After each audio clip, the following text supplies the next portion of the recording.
नमस्कार मंडळी, स्नेहरंग यूट्यूब चॅनलमध्ये मी स्नेहा पराडकर तुमचं खूप खूप स्वागत करत आहे. नाताळ येतोच आहे 2 दिवसावर आणि आपण त्याच्यासाठी प्लम केकची रेसिपी दाखवणार आहोत. तर प्लम केक मला खूप आवडतो आणि आमच्या घरच्यांना खूप आवडतो खायला. मस्त लागतो एकदम तो.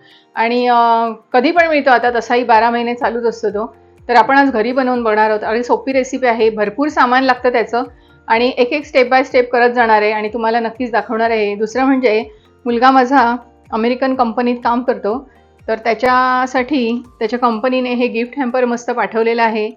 क्रिसमस ट्री पाठवला, नंतर ते त्यांची टोपी असते ती पाठवली आणि हे इतकं छान गिफ्ट हॅम्पर आलेलं आहे. म्हणजे आमच्याकडे अक्षरशः नाताळचा माहोल सुरू झालेला आहे, जसं दिवाळीचं होतं तसं, की क्रिसमस सेलिब्रेशन सुरू झालेलं आहे. तर काय हरकत आहे आपण पण त्याच्यात भाग घ्यायला. तर आपण आज प्लम केकची रेसिपी करून दाखवणार आहोत. तर चला रेसिपीला सुरुवात करूया.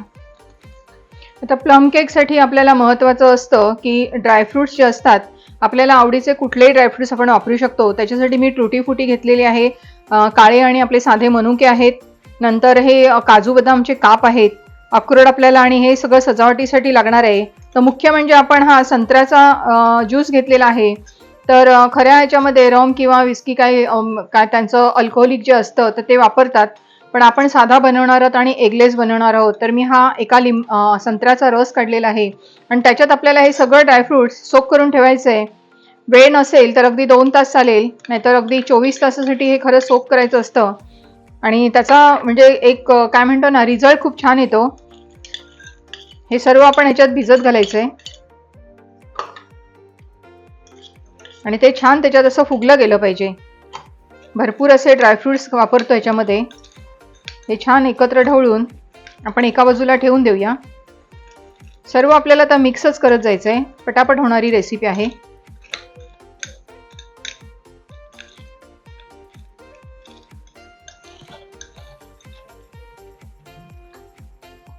आपण एक छोटी वाटी दूध घेतलंय, ही अर्धी वाटी तेल घेणार आहोत. तेलाच्या जागी बटर किंवा तूप पण चालेल. व्हॅनिला इसेन्स टाकणार आहोत थोडंसं आपण,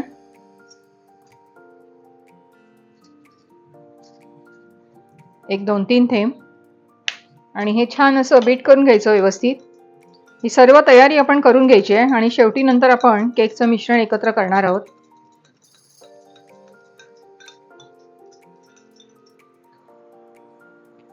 आपण 1-2 चमचे साखर घेतलेली आहे आणि 2 चमचे गूळ घेतलेला आहे. आपण ह्याचं कॅरमेल बनवणार आहोत. प्लम केक जो असतो त्याला एक विशिष्ट रंग असतो, थोडीशी करपट चव असते त्याला. तर आपण त्याच्यासाठी रंगासाठी खास हे कॅरमेल बनवणार आहोत.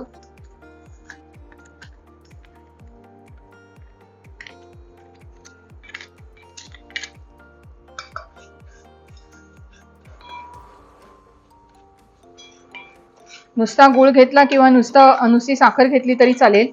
गुळामुळे जरा रंग आणखीन काळा येतो. आपलं कॅरमेल आहे असं रंग बघा त्याचा एकदम बदलत चाललाय. आपण या स्टेजला आता गॅस काढून टाकायचा. खूप महत्त्वाची प्रोसेस आहे ही, कारण ह्याच्यात आपल्याला थोड्या वेळाने थंड पाणी घालायचंय. थंड म्हणजे साधं पाणी, आणि पाणी इतक्या सावकाश घालायचंय कारण हे पटकन अंगावर उडण्याची शक्यता असते. त्याच्यामुळे ते काळजीपूर्वक करायचंय.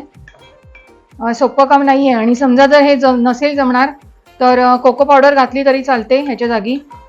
आपण हे आता गॅस काढून टाकलाय. थोडंसं थंड होऊ द्यायचं, त्याचं टेम्परेचर थोडं कमी झालं पाहिजे आणि नंतर आपण त्याच्यात पुन्हा एकदा थोडंसं पाणी घालणार आहोत. थोडं थंड झालं की आपण हळूहळू याच्यात पाणी घालणार आहोत. पुन्हा त्याला पातळ करायचंय.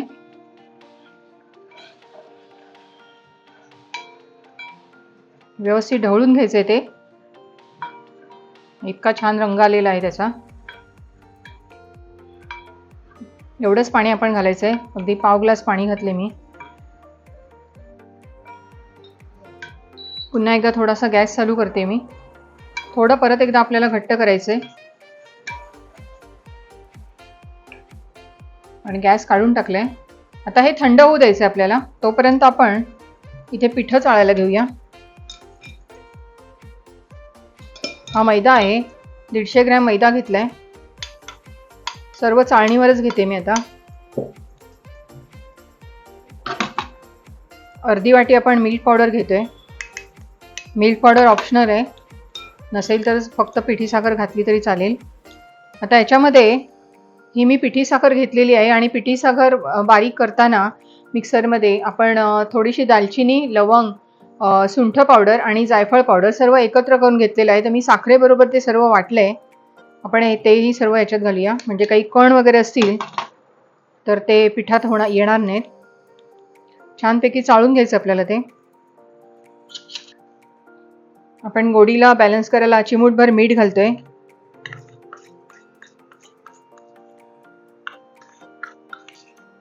अर्धा चमचा बेकिंग पावडर आणि पाव चमचा बेकिंग सोडा घालतोय आपण. सर्व आपण हे आता चाळून घेणार आहोत व्यवस्थित. आपण एक जुनी कढई किंवा कुकर घ्यायचा. ओव्हन असेल तर ओव्हन मध्ये केलं तरी चालेल. आपण ही प्री हीट करायला ठेवणार आहोत. मीठ घेतले मी खाली, एक जाळी ठेवली आहे आणि आपण झाकण लावून गरम करत ठेवूया.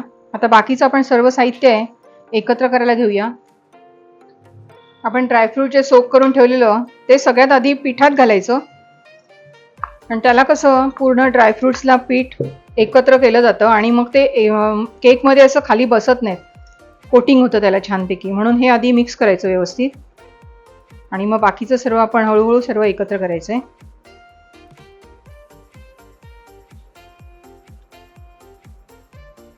आता हे सर्व झाल्यानंतर आपण जे कलरसाठी कॅरमेल बनवलं होतं तर ते आपण टाकूया याच्यात.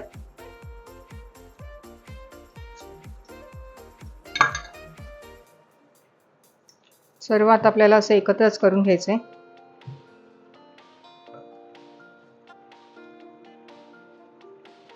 इथे मी लिंबाची साल आहे, लिंबू आपण असतो वरचा भाग जो पिवळा असतो तो किसून घ्यायचा अलगद, तो थोडासा घालूया.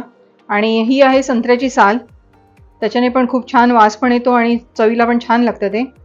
तर ते पण आपण अगदी वरचा जो भाग असतो तो खरवडून घ्यायचा फक्त. आता हे सर्व एकत्र झालं. तुम्हाला ड्राय वाटेल पण आता आपल्याला अजून दूध आणि तेलाचं मिश्रण घालायचं आहे. दूध, तेल आणि व्हॅनिला आपण इसेन्स वापरलंय. ते सर्व मिक्स करूया आणि अलगद हाताने आपण ह्याला आता ढवळून घ्यायचं व्यवस्थित.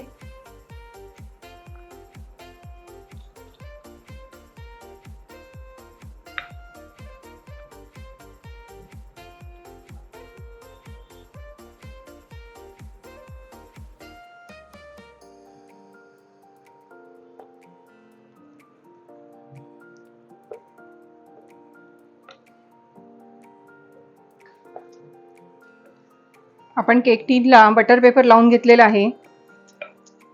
हे मिश्रण सर्व टाकूया त्याच्यात. आता एक अर्ध्या तासासाठी आपल्याला ह्याच्यात कढईमध्ये बेक करायचं आहे. तो ओव्हन असेल तर ओव्हन मध्ये पण केलं चालेल.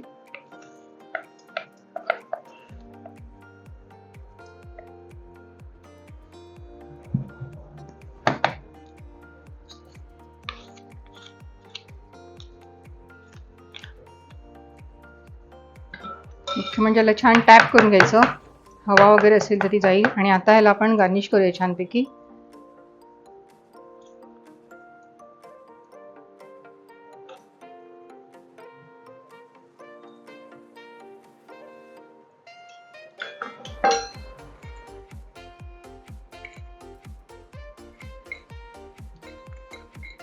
आपल्याकडे कोणता ड्रायफ्रूट असेल तर त्याप्रमाणे आपण वापर करायचा त्याचा. ह्याच्यात ड्रायफ्रूटचा भरपूर वापर असतो आणि खूप छान पण लागतं. ते बेक झाल्यानंतर मस्त लागतं एकदम.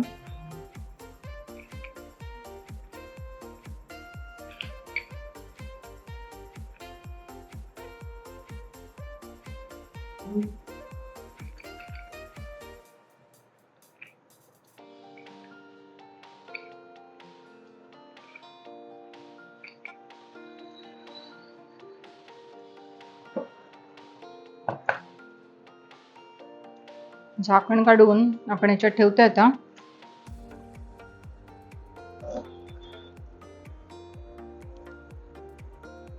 वर पुन्हा एकदा झाकण ठेवून देऊया आणि एकदम स्लो गॅसवर आपल्याला 30 मिनिटांसाठी बेक करायचा आहे तो. आणि टूथपिकने नंतर चेक करून बघायचा. आपला केक इतका छान झालेला आहे बघाल तुम्ही. आपण डिशमध्ये उलटा करून बघूया.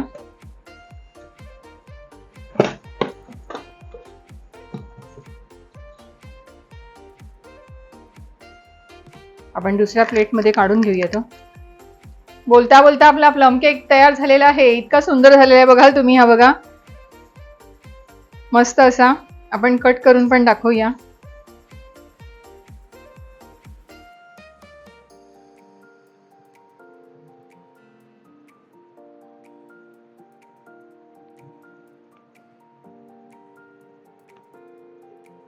अक्रोड आला मध्येच.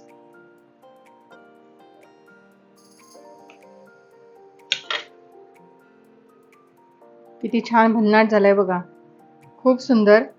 सगळं ड्रायफ्रुट्स पूर्ण भरलेले त्याच्यामध्ये.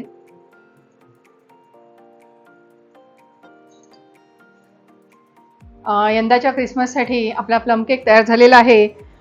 रेसिपी आवडली तर नक्की करून बघा. आणि खूप सोप्या सोप्या पद्धतीने सांगत असते, तर काही हरकत नाही आपल्याला पण करायला. बाहेर तर आपण विकत नेहमीच खात असतो, तर घरी करून बघायला हरकत नाही. तर रेसिपी नक्की आवडली तर लाईक करा, शेअर करा, सबस्क्राईब करा. आणि येणाऱ्या नाताळच्या सर्वांना खूप खूप शुभेच्छा. धन्यवाद.